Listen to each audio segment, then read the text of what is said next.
Namaste. Welcome, beautiful souls, back to this Arthurian tarot discussion. And today I want to begin with Henry David Thoreau. I went to the woods because I wished to live deliberately, to front only the essential facts of life, and see if I could not learn what it had to teach, and not, when I came to die, discover that I had not lived. I did not wish to live what was not life. Living is so dear, nor did I wish to practice resignation unless it was quite necessary. I wanted to live deep and suck all of the marrow of life, to live so sturdily and Spartan like as to put to rout all that was not life, to cut a broad swath and shave close, to drive life into a corner and to reduce it to its lowest terms.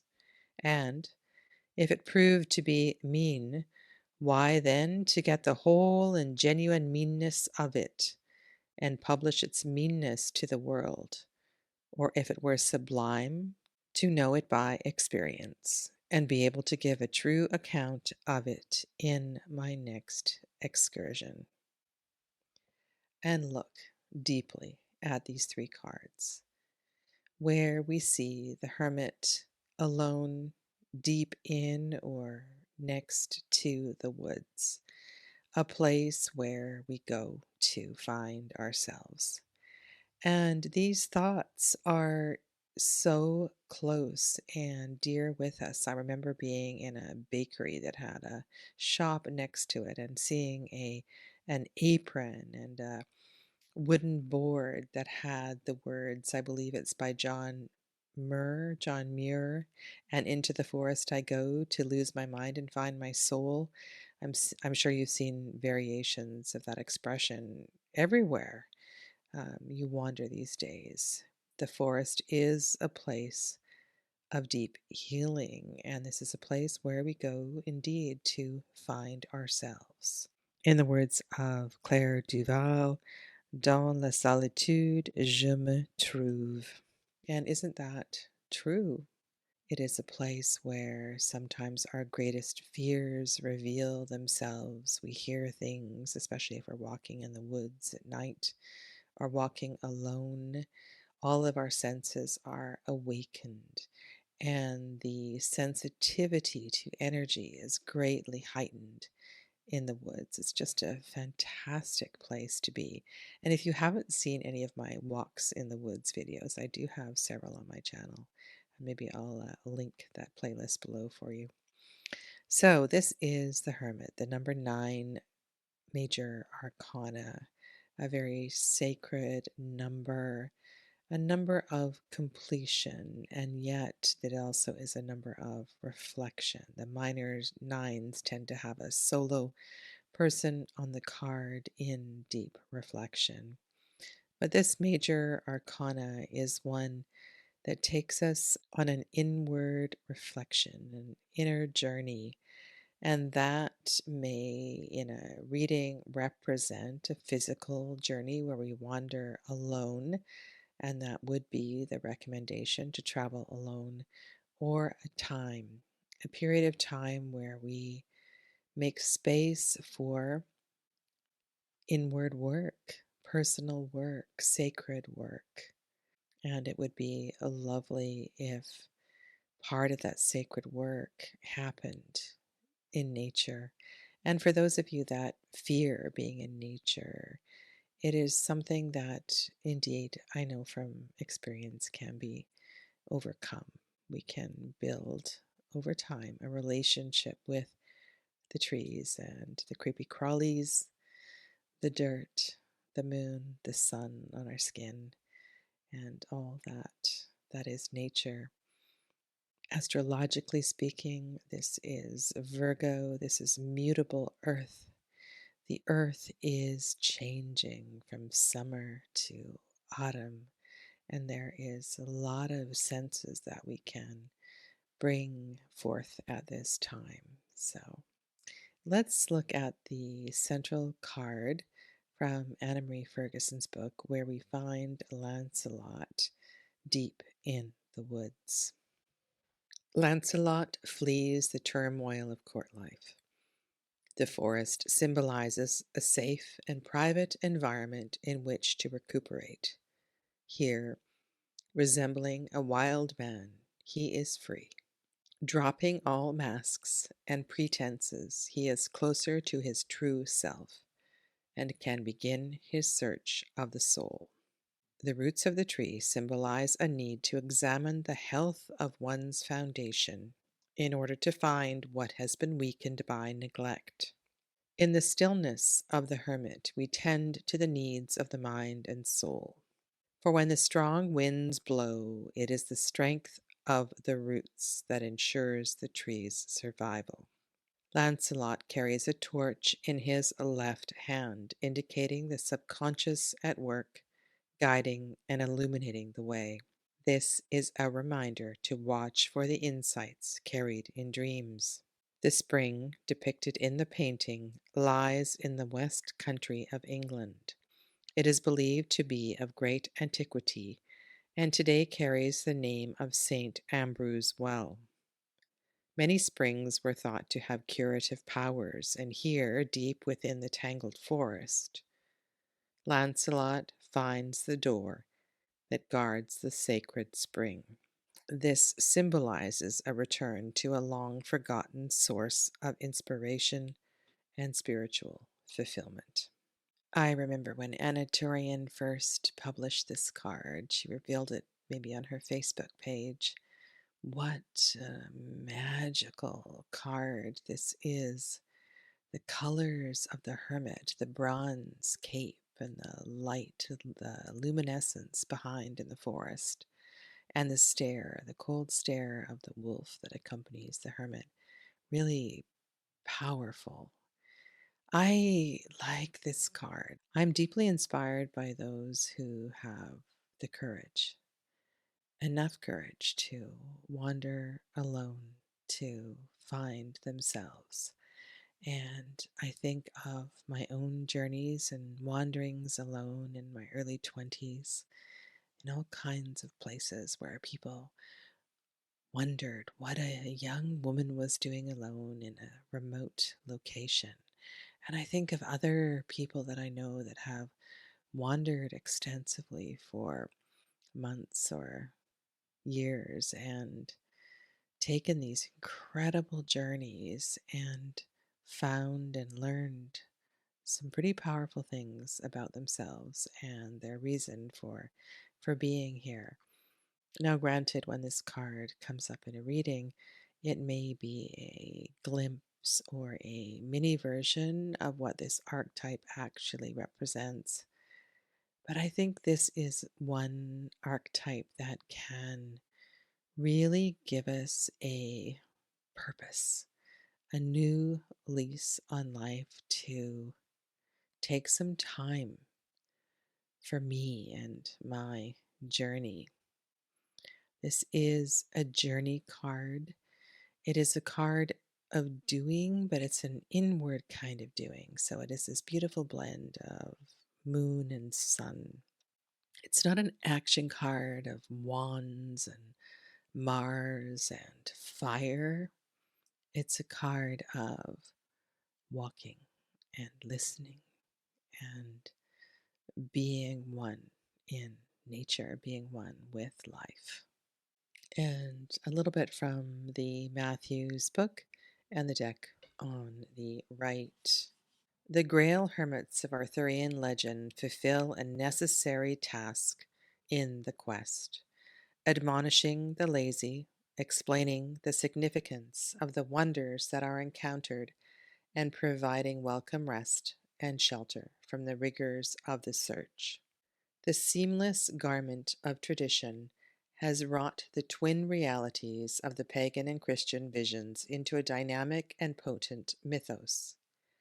While the Celtic cauldron is the object of individual kings and heroes, all people are included within the dispensation of the Christian Grail, the finding of which does not require being of a royal or holy lineage.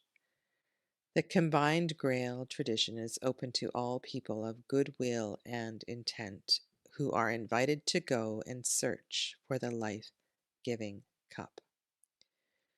The old kingly sacrifice is transmuted into a once and for all time redemptive sacrifice by the Son of Light, who, by his incarnation as a human being, brings all peoples within his own bloodline.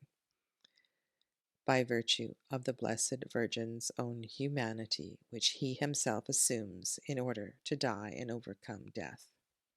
This mystery is at the heart of the Grail legends and is implicit within the mythos of the Celtic god Mabon, whose name was sometimes interchangeable with that of Christ in British tradition. And it is this journey, this time alone, where we can ask, what is our Holy Grail? What is my Holy Grail? What is it that I wish to discover or be or learn at this time to make a life more meaningful, more fulfilling? And there's a complex crossroads of energy here because the forward soul seeking spiritual warrior energy that is often associated with Aries and Mars here is represented as a journey upon the land within ourselves, within the body, within the mind. And there's something quite, I'm thinking of the number 9 and this idea of completion, and the journey must be experienced personally within the physical body, within and upon the land. It's hard to put these sensations and experiences into words, but it's one that is quite, cannot be felt until it is indeed experienced. Let's return to Lancelot and the central card where he is kneeling at the door to the sacred spring. Lancelot du Lac was the flower of chivalry, a role model to many knights and the passion of many women.